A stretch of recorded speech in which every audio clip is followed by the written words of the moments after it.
It's here! Do-do-do-do-do-do. I have something exciting to share with you today. It's my brand new coloring book! Woo!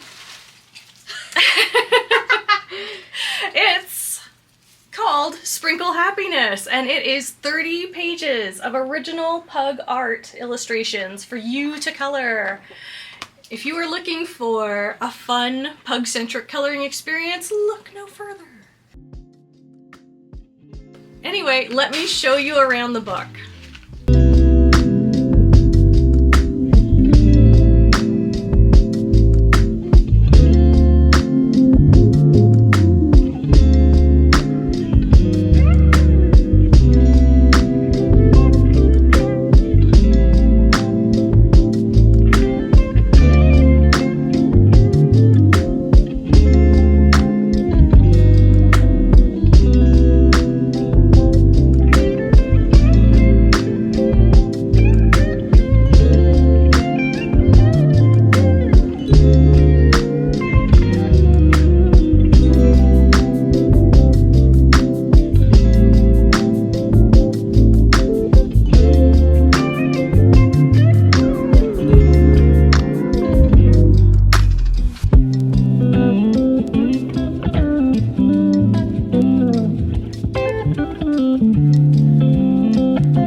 Let's color a page together.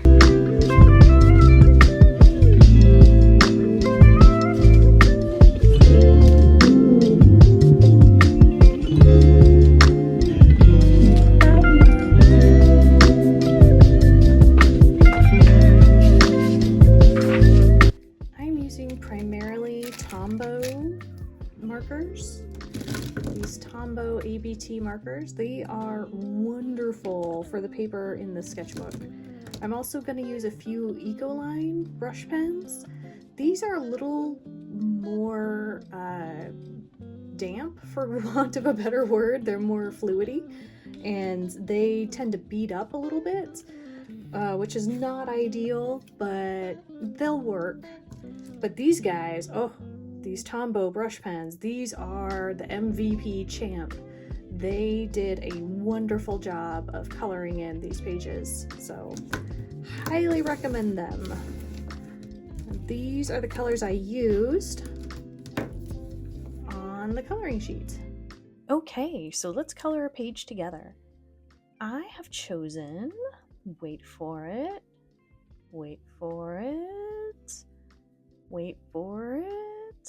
not this one, or that one, or this other one. We're getting there. I have chosen Sprinkle Happiness because this is my personal motto in life. I love it. Practice safe coloring. I am putting a couple sheets of cardstock underneath this page so that there won't be any possible bleed through. So I am using Tombow markers primarily to color with, but you can use any media you like. I wouldn't recommend watercolors though, although maybe that would be a fun video testing out various supposedly unsuitable media on this coloring book. Let me know if you're interested in seeing that. But anyway, let's get into it. I was actually extremely scared to make this coloring book. It doesn't sound like it should be a scary thing, but to me it was.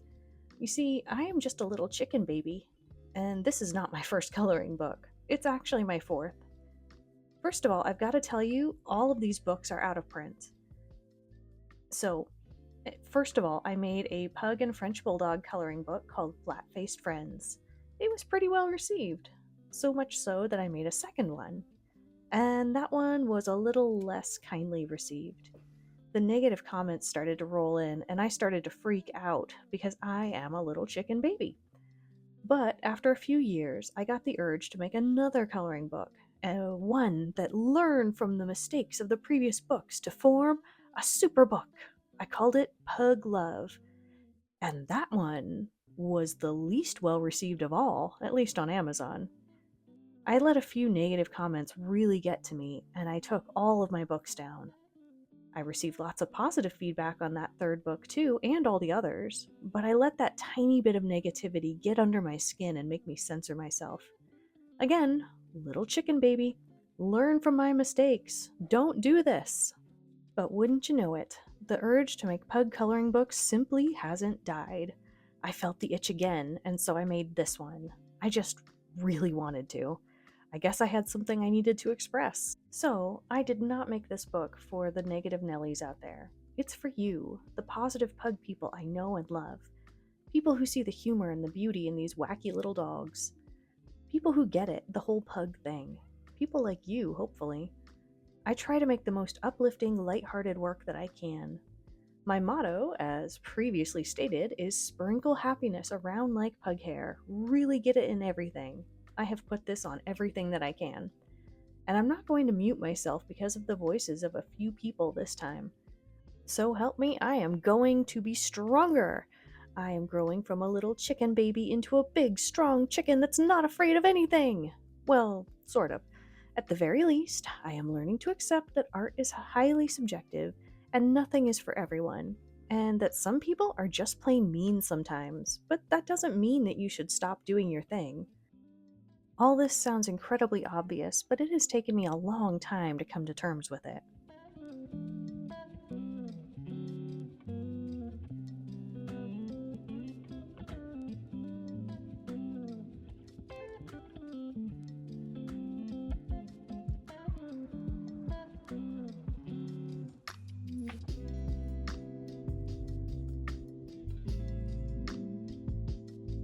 But moving on to the topic of coloring books, how do you like your coloring pages?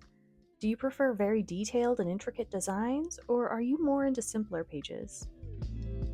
I don't think there's a right answer, by the way, it's just personal preference. I tried to include a spectrum of pages, from really detailed to pretty simple. Hopefully, there's something for your preferred style of coloring in there.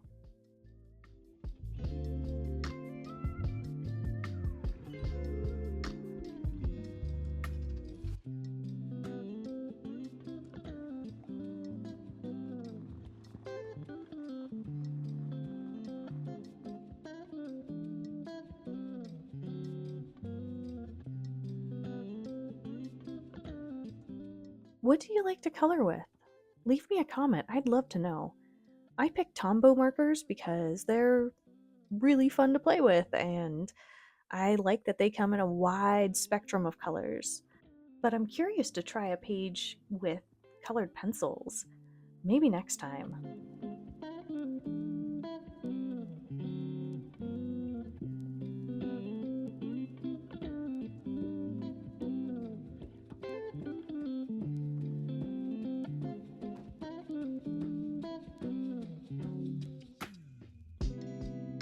This page was inspired by my love of pugs, but it was also inspired by the fact that their hair, or pug glitter, gets everywhere.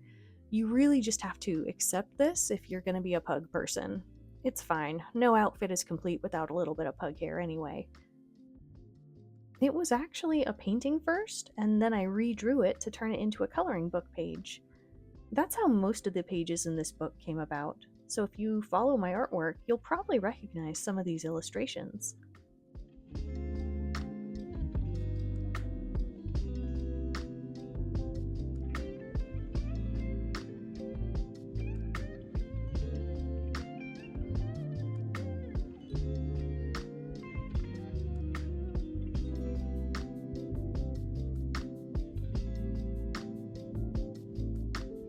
Also, can we just talk about how do people come up with enough things to say during color with me's? Some people can fill like 20 minutes just talking. How? How do they do it? I tend to run out of things to say pretty fast. Like right now, for instance. Don't get me wrong, I am in awe of these people. These people who can talk. Like, I don't have that skill. I would like to develop it, and maybe someday I'll have it, but right now I do not have it. And yeah, let's just take a talking break and listen to some royalty free jams for a minute.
Okay, I'm rested. I'm back. I thought of a thing to say. People sometimes ask me, why do you paint all these pugs? What is with all the pugs? It's because pugs have always been my default dog. We had one when I was a baby, so I think it was that early conditioning that really implanted the love of pugs into my head. I read a book when I was a youngish adult that really fanned the flames, too. It was called Clara, The Early Years, and it was a sort of memoir about a black pug.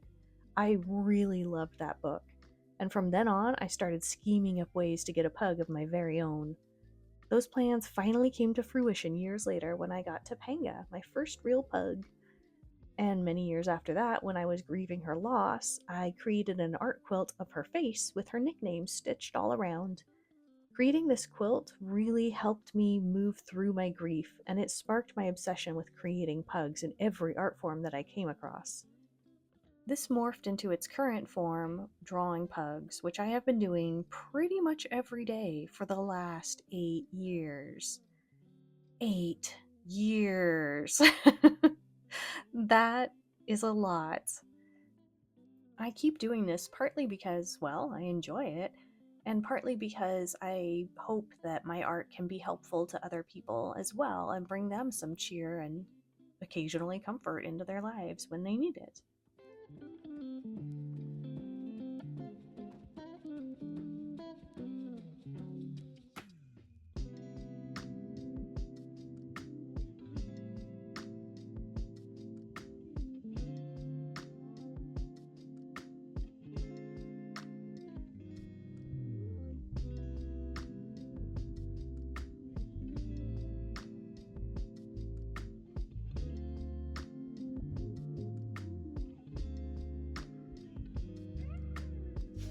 Oh, and in case you were wondering, how does it do with bleed through?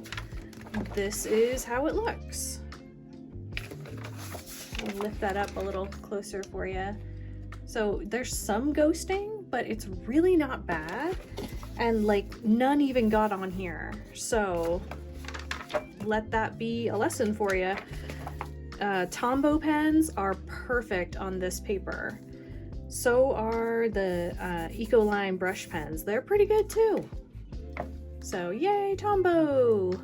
Thank you for listening to my story and for checking out my coloring book, Sprinkle Happiness, which you can find at chickenpantsstudio.com.